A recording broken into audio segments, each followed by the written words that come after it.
Join me today as I share with you what we eat in a day as a family that works from home and homeschools. This includes breakfast, lunch, snack, and dinner, and I'll be including recipes for you to enjoy as well. Of course, this isn't what we eat every single day exactly, but this is just to give an idea of what I make on some days of the week. And hopefully this video will inspire you and give you ideas on what meals you can make for your family throughout the week. On this particular day, I'm making some sourdough discard crepes for breakfast. What I really like about my sourdough discard crepes recipe is it's really straightforward, straight to the point. You just add in the eggs, warm milk, melted butter, vanilla extract, give it a little mix, and then add in the rest of the ingredients and mix well until the batter is creamy. For my family of 6, I'm making a double portion today. I don't even let my batter sit like you will find with most crepe recipes. I just mix the batter and start cooking right away. And by the way, you can find the link to my recipe in the description down below. It'll take you to my website where you can find detailed instructions and a printable recipe on the bottom.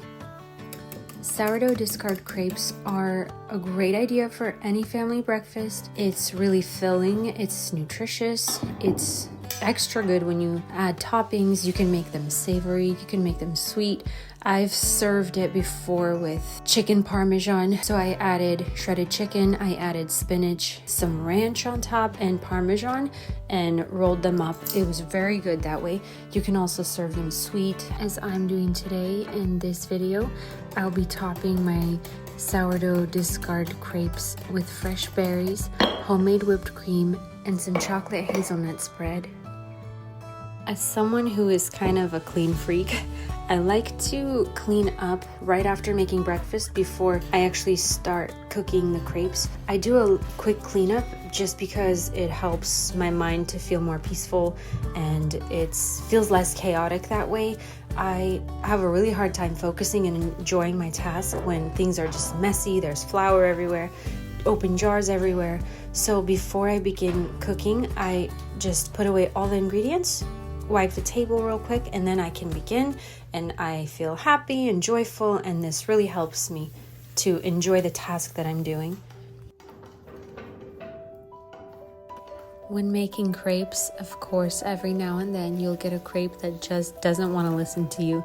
Like this one, I had such a struggle unfolding it, and it was so hot to touch, and by the time I got it unfolded with my spatula, it had been like 2 minutes probably. Crepes are kind of special to me because every time I make them, I always remember my childhood. My mom used to make crepes for us quite often, actually, especially on the weekends. It was something special that she did for us. Growing up in a Russian household, the way we ate crepes was we would top it with sour cream and sprinkle it with sugar. Just wanted to note here, I normally try to stay away from any non-stick pans. I usually try to stick to stainless steel and cast iron, but I was too afraid to try the crepes on my cast iron. So if you've ever tried making crepes on your cast iron pan, please let me know in the comments below. During the week, I found myself with a lot of discard that I wasn't sure what I should do with, and these crepes were the perfect solution for that. In our household, we absolutely love our breakfast. So breakfast is a meal that I really like to take my time on. I really like to pour in love and creativity. Truly nothing beats a homemade crepe with homemade whipped cream, chocolate drizzle, and fresh fruits. Up next on the menu for lunch, we have sourdough bread. Usually on a regular day of the week during our homeschool lunchtime, I don't make anything special. A lot of times I'll make like a homemade Cobb salad, but most of the time I simply serve a sourdough bread that I have sitting in the fridge. I go ahead and bake it, make some homemade mayo, and serve it like with an egg or maybe some sort of meat that I had at home.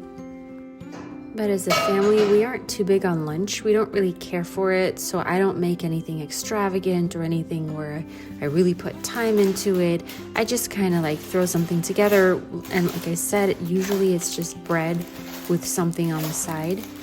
It isn't exactly a meal that we love and really enjoy as breakfast and dinner are. And a lot of the time, my husband and I just skip lunch altogether.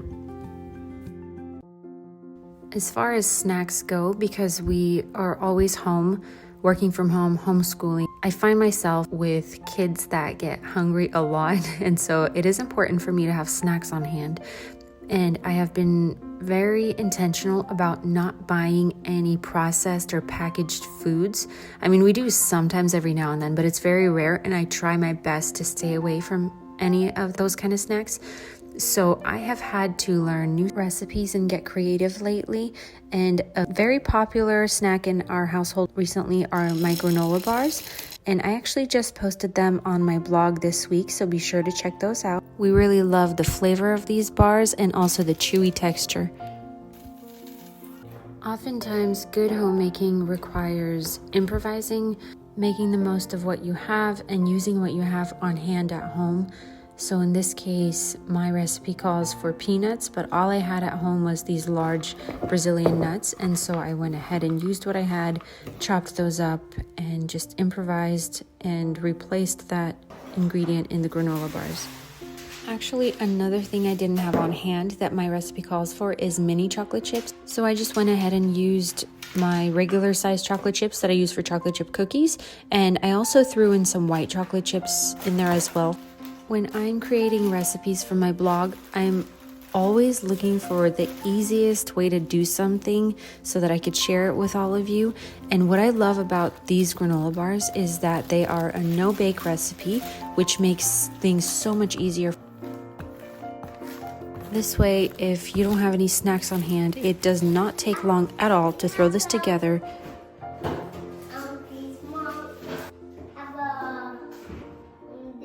After preparing the granola bars, you want to put them into the refrigerator for a minimum of an hour.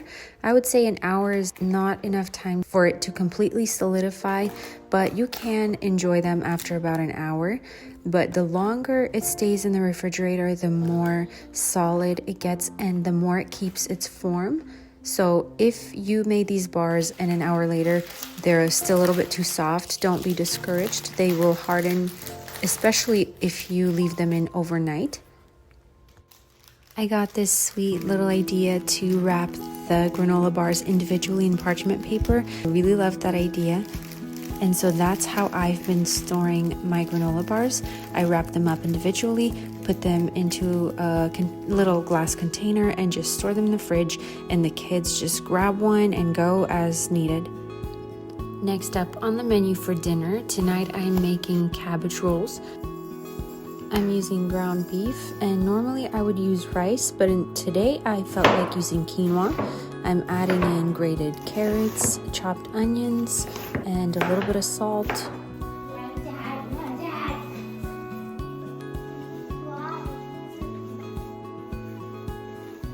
Just getting everything mixed in really well with the meat. When I said earlier that sometimes as a homemaker you have to improvise, I had to do that multiple times today. So the cabbage that I'm working with was actually sitting in the refrigerator for quite a while. I actually forgot about it, and when I pulled it out, I realized that it was kind of starting to go bad. There were a couple of spots on it that I needed to cut off, which is why it was so hard to stuff the cabbage leaves, because I kind of had holes in them, but I was able to make it work. To get the cabbage leaves softer and easier to peel, I actually froze the cabbage for a few hours and then let it defrost for about an hour before I started cooking dinner. To top off the cabbage rolls and make them even more tasty, I mix marinara sauce with heavy whip and just pour it over the top and bake it like that at 400 degrees for about an hour. I do cover it with aluminum at first, and then the last 15 minutes I open it up. Thank you so much for joining me today as I shared with you what we eat in a day, and I hope that you found some inspiration, encouragement, or motivation.